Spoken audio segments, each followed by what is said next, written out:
Kyoto, which is a part of the iconic Golden Triangle route for tourists, is a city that you cannot miss, especially if you're a first-time visitor in Japan. And with it being such a famous city, there are nearly an endless amount of great places to dine, shop, and explore. But with only a few days to visit Kyoto, it can be a pretty overwhelming experience figuring out what you should do or put on your travel plans, as you only have a limited amount of time. But don't worry, because this video is about to figure out that exact problem.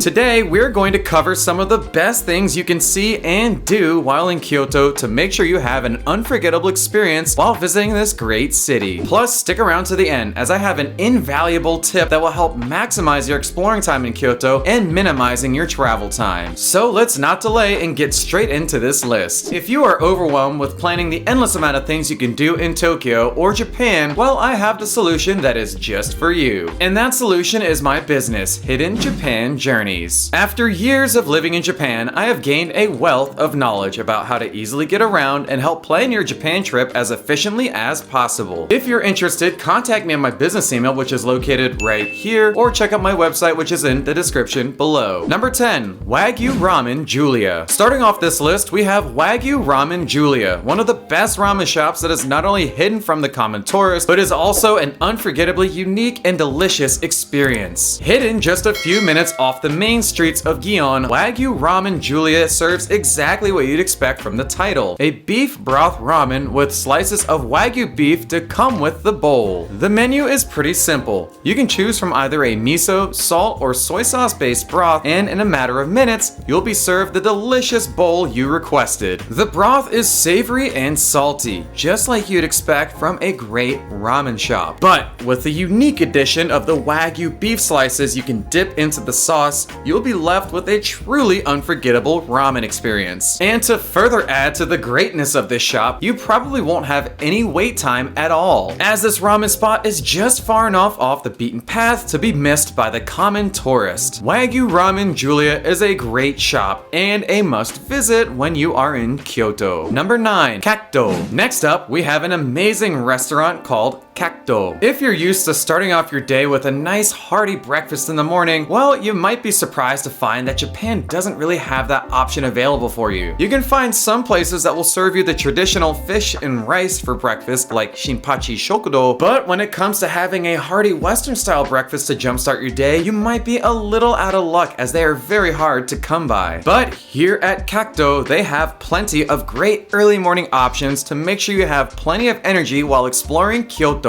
Here you can choose from classic breakfast options like pancakes and sausage with potatoes, or even some nice smoked salmon with toasted bread and a salad. Whatever you decide to order, you will not be disappointed, as the presentation of every entree is just as good as it tastes. But if you end up missing the great breakfast options they have, that's not a problem either. Not only do they have fantastic breakfast options, but their lunch and dinner courses are just as tasty. You can order a unique Wagyu beef meatloaf or their blackened Wagyu burger, both of which are a great choice for a pleasant and satisfying meal. Kacto is the perfect place to start your day and is a good shop to check out the next time you're in Kyoto. Number 8, Kyoto's Manga Museum. Regardless of whether you're a small-time fan of manga or a die-hard fanatic of Japan's manga and anime culture, Kyoto's Manga Museum is a great treasure to check out. Manga and anime are easily some of the most identifiable pieces of Japanese culture that has become known throughout the world, and the Manga Museum does a perfect job of encapsulating all of its iconic history in this 3-story museum. Here you can explore each floor and sift through the thousands of manga that are scattered throughout. You can see some of the earliest works of art in this room, read through some of your favorite series in its original forms, or read through all the boards that explain the entire history of how manga got to where it is today and how it's made. And before you leave, you can even get yourself drawn as an anime or manga character, which could make a great little souvenir to take back with you when your trip to Japan comes to a close. Kyoto's Manga Museum is a true gem and is a must visit while you're you're visiting Kyoto. Number 7. Fushimi Inari Taisha. More commonly known as the Thousand Torii Gate Temple, Fushimi Inari Taisha is an essential site to visit while you're in Kyoto, even if it is one of the more popular tourist destinations. But don't worry, because as you already know with this channel, I've got a great piece of advice to help you avoid all of those crowds. Fushimi Inari Taisha is one of Japan's iconic gems, offering tourists a view that truly encapsulates an outsider's view of Japan, and that would be none other than the Red Torii Gates. What's more, this site has become a popular site amongst tourists due to the thousands of Red Torii Gates you can get lost in. On top of that, Fushimi Inari Taisha makes a great hiking spot, as trekking the full loop could take a couple hours to complete. And of course, as you walk through this area, you will have plenty of opportunities to capture that picture-perfect photo for the memory books. However, as I mentioned before, this place can get extremely crowded due to its immense popularity. So here's a piece of advice if you want to experience all of the magic of this place without all of the tourists. What many people don't realize is this shrine is open 24 hours a day, meaning you can check this spot out at night when there really aren't many, if any, tourists around. Not only is this the ideal time to visit due to the low amount of visitors, but I think it's even better than going during the daytime, as the night lights really add to its mysterious and magical aura, giving you some truly unforgettable memories and photos of this area. Fushimi Inari Taisha is the perfect spot to visit at night and is something you can't pass up while you're in Kyoto. Number 6. Arashiyama. Arashiyama is one of Kyoto's popular destinations, as it offers a bunch of unique places to check out in one convenient area. For starters, Arashiyama is home to the iconic bamboo forest, the place where you always see those iconic photos of Kyoto being taken. Here you can get lost through the multiple walking paths that offer astounding views of these massive bamboo stalks. And as a bonus tip, if you want to avoid all the tourists taking videos in the main bamboo forest area, you can go right off to the side of the entrance and get a couple nice shots at an area called Sagano Bamboo Grove instead, where you will see hardly any tourists and can get some great photos of yourself. Aside from Arashiyama's bamboo forest, you can also head over to Iwatayama's Peak Rest House, where you can climb to the top of a mountain and visit a monkey sanctuary at the top. Not only are these great spots to visit in Arashiyama, but the area in general is full of great shops and walking streets to get your fill of Kyoto's atmosphere. Number 5. 8108 Kyoto Tea House. After you're done exploring all the great places Arashiyama has to offer, you can go on a short walk over to a secluded area near Arashiyama and get a unique and delicious matcha latte at 8108 Tea House Kyoto. 8108 offers the perfect blend of modern drinks and traditional Japanese tea making, where you can order a couple of delicious options like the hojicha or matcha tea choices. Once you've ordered, you can watch as they create your tea nearly from scratch, mixing it in the bowl and preparing it every step of the way right in front of you. And if you're visiting during one of Japan's swelteringly hot summers, you can order your latte with a refreshing matcha ice cream scoop, giving you a great way to cool off and enjoy the rest of your day. Number 4. Sannenzaka and Ninnenzaka. Sannenzaka and Ninnenzaka are some of Kyoto's most famous streets to visit, offering a perfect blend of a picturesque and traditional landscape that really immerses you into Kyoto's traditional atmosphere. Here, you can wander the alleys and explore all the different stalls and shops that you'll find at nearly every corner of these streets. While this place might offer a very nice atmosphere of a more traditional Kyoto, it can also get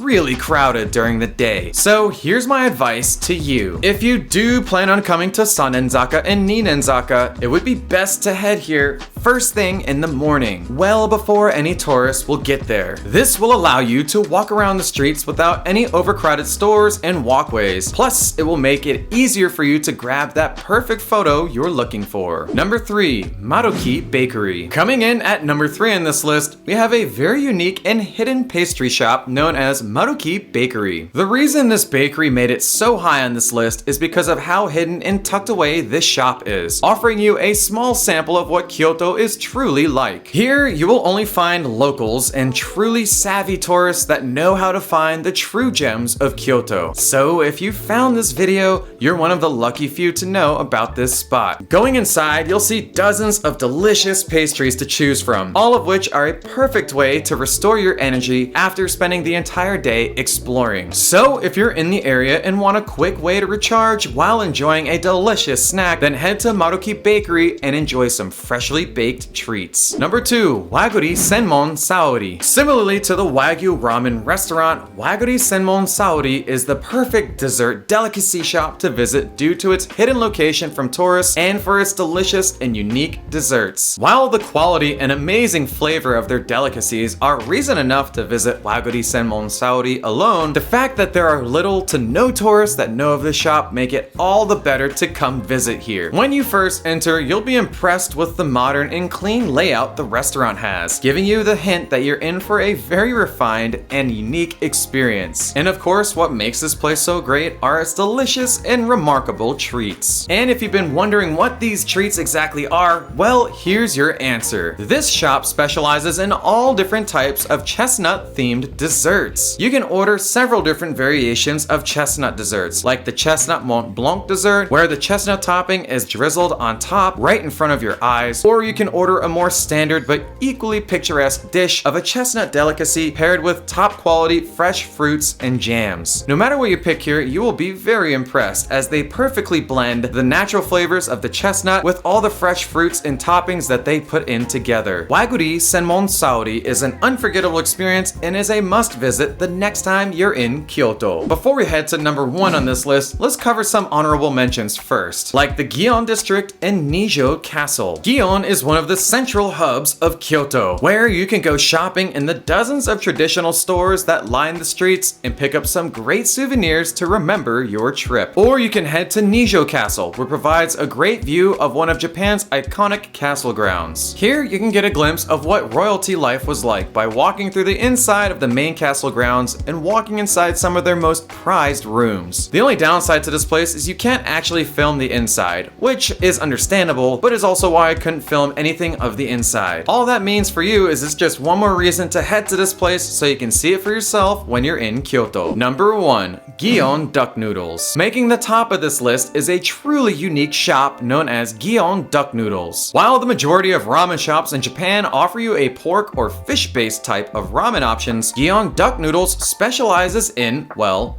duck, a very rare style of ramen that only a handful of stores offer in all of Japan. And what makes this place even more special is out of all the duck ramen shops I've been to, this one is clearly the best one I have visited, and we are about to go over why. When you first arrive, you know you're in for a truly special experience when there is already a line at the door and it isn't even open yet. And if the line didn't already get your attention, the unique menu will definitely pique your curiosity, as you'll see the menu offers a unique way of ordering your meal. Once you're done ordering off of the unique menu, simply wait for your turn to head inside and get ready to experience a unique and delicious bowl of noodles. When our orders came out, we were immediately impressed by the elegant and artistic presentation each of our entrees had. Matilda, who ordered the Tsukemen style meal, had a delicious mix between a savory bowl of duck broth and meat with a great mix of fresh berry paste lining the bowl, allowing her to mix and match her taste palette with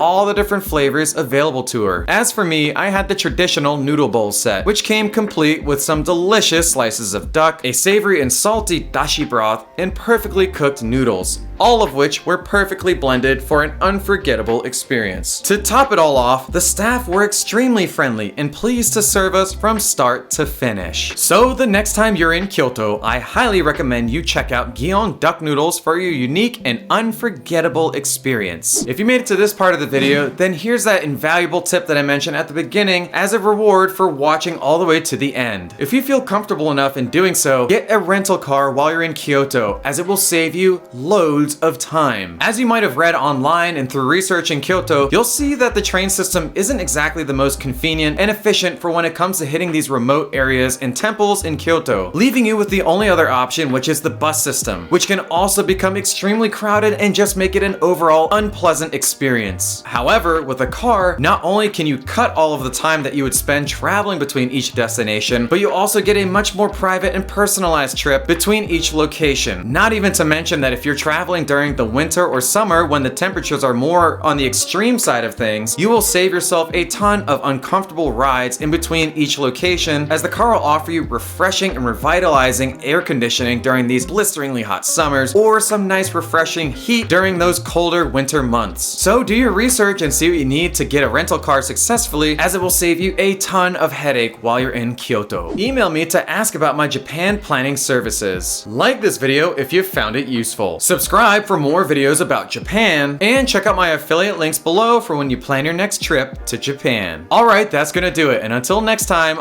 I'll see you then.